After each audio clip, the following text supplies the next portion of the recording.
Peace to everybody out there. Shalom. Man, I told y'all I was going to come back and I was going to give you a testimony. The reason I deleted my other videos because I don't deal with the conflict.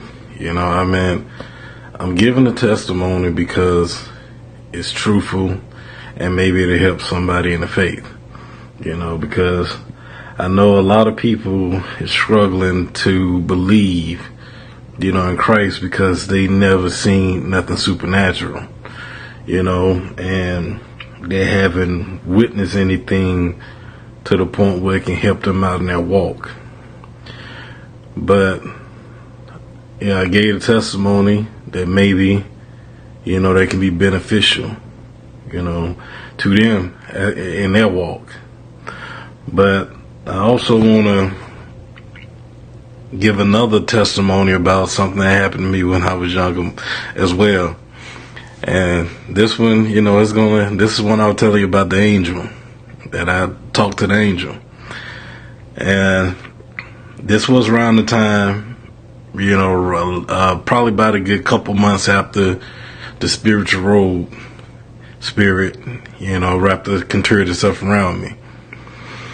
And I remember that I got off work that day and I went into a deep sleep. I got home and went into a deep sleep. And it was around probably about 10. And I dozed off. I didn't wake up to probably about 3, but let me tell you what happened in between that time. In the vision, I had a dream I was at a person's feet and I was wrapped around their leg and this person stood tall in a statue. And I remember saying, I'm not worthy to look at your face. And so next thing you know, the being who the angel, I had my arms up around his leg, he slowly put his arms around my shoulder and he lifted me up gently. And not only did he lift me up, but because he stood taller than me, he stood at least probably about 3 feet taller than me. And he lifted up my chin and I looked him right in the face. And he was so beautiful. I'm talking about like his face, because we're supposed to give praise to angels. Don't get me wrong, but I'm just giving you a testimony. But he looked it young with no blemishes, but you knew he wasn't. And if I can take like 10 million babies and put them in one room and see who got the most humblest and beautiful eyes I ever seen, they still wouldn't compare to his. And the way he stared, it's like you knew he wasn't judging you, And when I looked at him, he said, "Go tell your brother I got a message for him." And in the vision, I was so happy to go do this, and I did.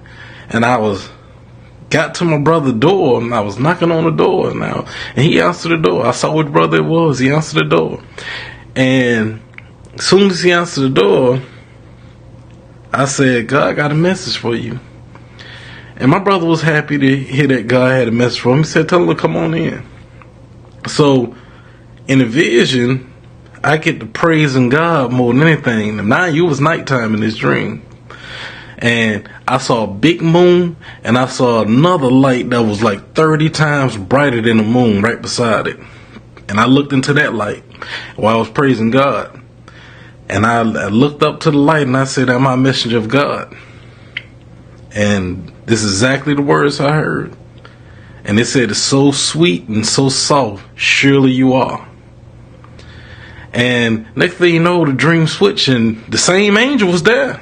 And this time we was in my brother's house. I was sitting on the couch. And the angel was trying to get my brother's attention. But the angel muted my ears in the house, so I couldn't hear anything. I'm just looking at them two.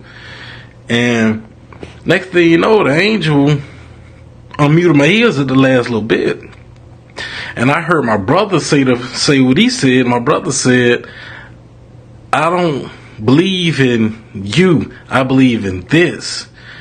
And so he pointed at the Bible and he said, I don't believe in this. I mean, then you, I believe in this. And he's pointing at the Bible. So I heard the angel rebuttal and say, woe to you. It'll be better in these days than the days to come. Now I woke up. It was exactly 3:48 a.m. Now mind you, I'm fighting within myself. Because sometimes the spirits are telling me, go tell your brother the dream. And I had to go to work that day. And it's going to get hilarious in a little bit, but it's going to tell you how God works. But I worked all day, and this day I got off early because normally the shift was 5:30 from 5 to 7 in the morning, but I got off early because it was Mother's Day. I ain't even know this day was Mother's Day. And I got off at 11. And I was fighting that whole day from that morning all the way to 11 p.m. Fighting within myself. I said I would not tell my brother that dream because it wasn't a good dream. And so my coworker who had relieved me, because we had to switch position, he had to come drive his car up there and I give him the walkie-talkie and I go home. And I asked him because he was a believer. I said, man, if God tell you to do something, would you do it? His exact words, well, Brother Dean, you don't have no other choice.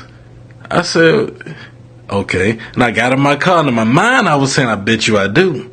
And so, mind you, I should don't ever do this. Because I did this out of ignorance. Don't test God. Don't tempt him.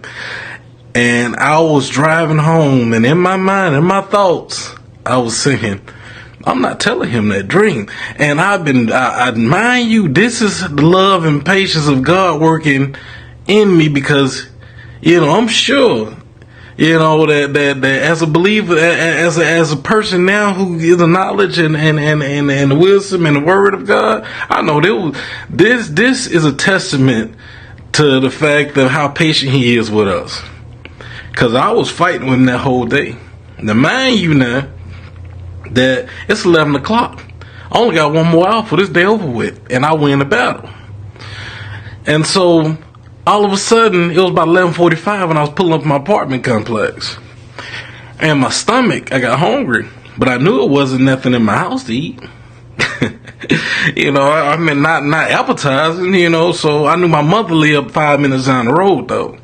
So I got back in the car and I drove down my mother's house, and I forgot that it was Mother's Day this day because I was so bothered by the vision earlier that morning. And as soon as I drove on her road, I saw a whole lot of cars parked in front of her driveway, but nobody parked in the driveway. And I was like, that's weird. So I pulled my car up in the driveway, and I'm like, why everybody parked? And I'm thinking in my mind, why they here? Because why are my brothers here? And so, as soon as I got out the car, I put my hand on the doorknob. The first person who pulled in on the back side of the doorknob was my brother. And so, the one he wanted me to, because I got 4 brothers, the one he wanted me to tell the dream to. So, he was like, man, what's going on? And so, he trying to greet me. And I ignored him. And I went upstairs. And the second person to greet me and talk to me was him. He came up the stairs because he probably was bothered about why I ain't saying nothing to him. So he said, what's wrong with you, man? You all right? I said, yeah, I'm good, man. I just came to get something to eat. I'm going back to the house. I said, why everybody here? I said, they Mother's Day. I said, oh, man, for real?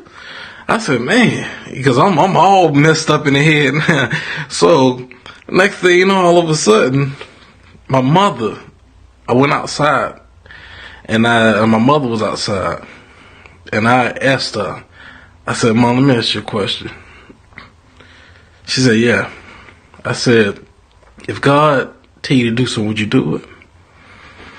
She said, you don't have no other choice. The exact same words this guy said.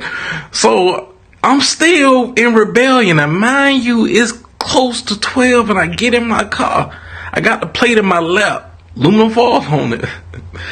And I heard a voice so loud and so clear in my head that I dropped the plate on the floor of my car.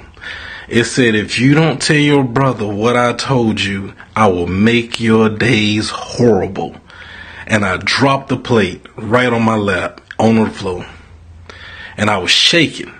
And I said, bump this. So I got out the car and I went straight to the door. As soon as I touched the doorknob again, he on the other side pulling it. And I was like, all right. I said, it's only obvious God want me to tell you this. He said, what you talking about? I said, look, I had a vision and I was talking, and the angel told me to go tell you he had a message for you from God. And I told him what happened. And of course it wasn't a good dream. And so my brother got pissed off. He said, man, and I'm going to be used the word. He said, who the hell is you to tell me about a dream and about God and about this, and you ain't even holy yourself? And I felt hurt because I didn't want to tell him this. And he got his family, he stormed off and he left. Now everybody looking at me as a party pooper, like, what the hell? Why would he tell him that? And so I went home and I was hurt. I damn near cried, man, because it seemed like I was becoming a black sheep in this family.